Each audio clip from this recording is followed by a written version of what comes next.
Oui, qui a été sur des siècles, parce que l'entreprise coloniale que vous décrivez, celle de la Troisième République, s'inscrit dans un plan beaucoup plus large qui a inclus notamment le commerce triangulaire. Donc c'est pardonnable. Quoi. Non, qui a inclus le commerce triangulaire, l'esclavage et la crise démographique que ça a généré en Afrique, que l'Afrique paye encore aujourd'hui, parce qu'aujourd'hui on est en train de dire l'Afrique a une explosion démographique qui nous met en danger. L'Afrique est en rattrapage. Je me permets d'intervenir parce que j'ai écouté avec beaucoup d'attention tout ce qui a été dit.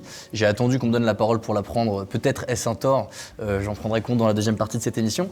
Mais on a parlé de beaucoup de choses, vous avez parlé même de sujets transversaux, et c'est vrai, pour le coup, là-dessus, parce que je vois un certain nombre de désaccords poindre entre vous et moi, mais là-dessus, je suis d'accord avec vous, quand on parle de tout, en fait, on ne parle de rien.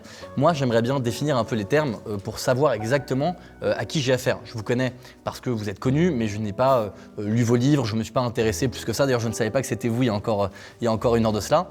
Quand vous parlez d'effondrement, c'est quelque chose qui est revenu à plusieurs reprises. Oui.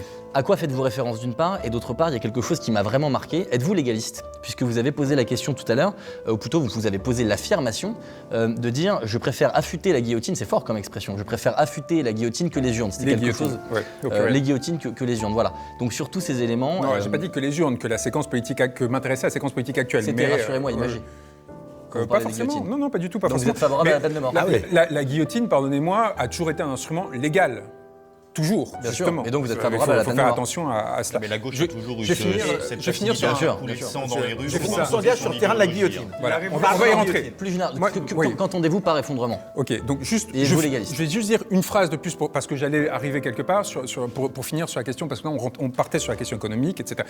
Ne jamais oublier que le drame de l'entreprise coloniale, qui en effet est une entreprise en grande partie de gauche, avec Jules Ferry, l'idole de la gauche, qui est celle qui a promu cette idéologie de façon massive, il ne faut jamais l'oublier, parce qu'on peut jouer au sein et compagnie, et à un moment donné, il faut remettre les choses. Ne jamais oublier que le grand drame qui est encore d'actualité, c'est l'humiliation qu'on a infligée au peuple. Et ça, c'est quelque chose qui ne pardonne pas. Au-delà de...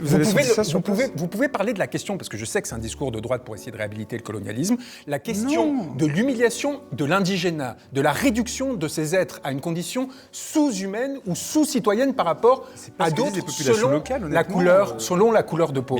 C'est quelque chose, c'est un stigmate qui est resté et qui continue à produire des effets aujourd'hui. Et si on ne le prend pas en compte, on ne comprend pas la radicalité de l'opposition qui peut encore exister à l'égard de la France.